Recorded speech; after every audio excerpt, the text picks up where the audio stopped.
Alhamdulillah bahwa Allah Subhanahu wa taala menyampaikan kepada kita semua masalah nafkah ini itu kan tergantung kepada kebutuhan dan kemampuan. Artinya kebutuhan yang ada dan kemampuan dari sang suami. Maka Allah katakan yunfik dzu sa'ati min sa'ati wa man qadira 'alaihi rizquhu falyunfik mimma ataahu Allah. Demikian juga kalau kita melihat Allah Subhanahu wa taala tidak menentukan jumlah tertentu dalam nafkah tersebut. Sehingga dikembalikan kepada uruf, kepada kebiasaan yang ada. Artinya, hidup di kota tidak sama dengan di desa. Desa pun lumayan jasa. Ada desa yang dia itu cukup dengan 20.000 per hari. Ada yang nggak cukup 20.000 per hari. Sehingga dikatakan batasannya adalah menyesuaikan dengan pertama kebutuhan. Ini akan menyangkut yang pertama daerah. Yang kedua jumlah yang ditanggung anak-anaknya. Kemudian juga jumlah kebutuhan yang ada. Misalnya belanja misalnya. Ini uang belanja. Ini hanya uang untuk belanja saja. Kadang cukup, kadang nggak cukup. Maka kalau cukup minta kepada suami dicukupkan. Kemudian juga di sana juga ada yang lainnya. Tentunya ada di sana mungkin untuk menjaga kecantikan atau dandan atau yang lainnya. Yang juga mestinya menjadi bagian daripada kebutuhan sang wanita. Ini yang rajih adalah menjadi kewajiban sang suami untuk memberikannya. Walaupun tidak harus banyak dan besar. Paling tidak untuk menjaga kesehatan dan kecantikan sang istri. Demikian juga yang lainnya. Jadi kalau tuang belanja, sampaikan saja kepada suami bahwa ini untuk belanja kurang.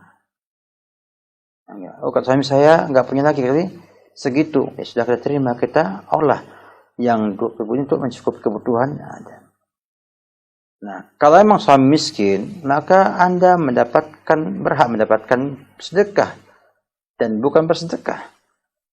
Kenapa? Karena ketidakmampuan sang suami adalah bagian daripada standar dalam nafkah ini. Jadi intinya, lihat suami kondisinya bagaimana.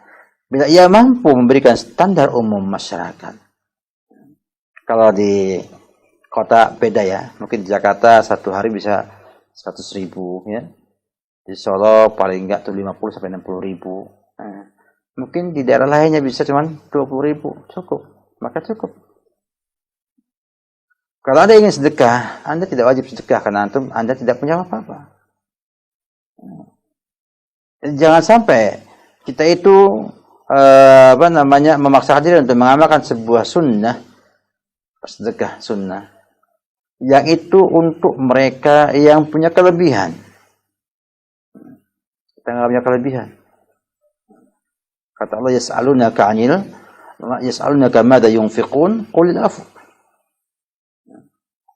Mereka kepada Nabi kita Muhammad SAW tanya tentang sedekah, apa yang mereka akan infakkan? Jawab al-afu, yang lebih dari kebutuhan. Artinya bila kita itu memiliki kebutuhan satu bulan itu hanya 600.000, kita punya 600.000, ya kita akan sedekah. Lebih 50.000, lebih 100.000, sedekahkan sisanya. Allah Maha tahu. Tidak mesti yang tidak sedekah itu tidak dapatkan pahala. Mungkin dengan niatnya ibu sedekah, karena Allah belum berikan pada ibu dana dan harta, Allah catat dengan niat tersebut pahala bersedekah. Walaupun kedudukannya tidak sama dengan yang punya harta dan bersedekah. Namun kesabaran dia ditambah dengan niat yang benar, membuatnya dapatkan pahala sedekah tersebut. Disampaikan oleh Nabi kita dalam hadis riwayat Abu Daud Kata beliau SAW, dunia ini untuk 4 kelompok orang. Yang pertama, orang yang Allah berikan harta dan ilmu. Kemudian ia menaikkan hak-hak ilmu, hak-hak harta. Menginfakkannya dan beramal dengan ilmunya. Maka dia di alal manazil. Kedudukannya tinggi. Kemudian ada kedua, orang yang Allah berikan ilmu, tidak Allah berikan harta. Maka ia mengatakan, seandainya aku punya harta kayak si fulan, akan aku tunaikan semuanya di jalan Allah Subhanahu wa taala. Maka dia dapat pahala sama dengan yang pertama. Namun tidak sampai kedudukannya mencapai a'lal manazil. Jadi itu sikap kita. Sehingga kalau saya yang mampu, ajak bicara baik-baik sama suami. Bahwa yang namanya kebakhilan itu gak ada manfaatnya. Toh, kalau Allah kehendaki hilang juga hilang. Artinya, orang punya harta banyak, kebakaran, habis, hilang semuanya.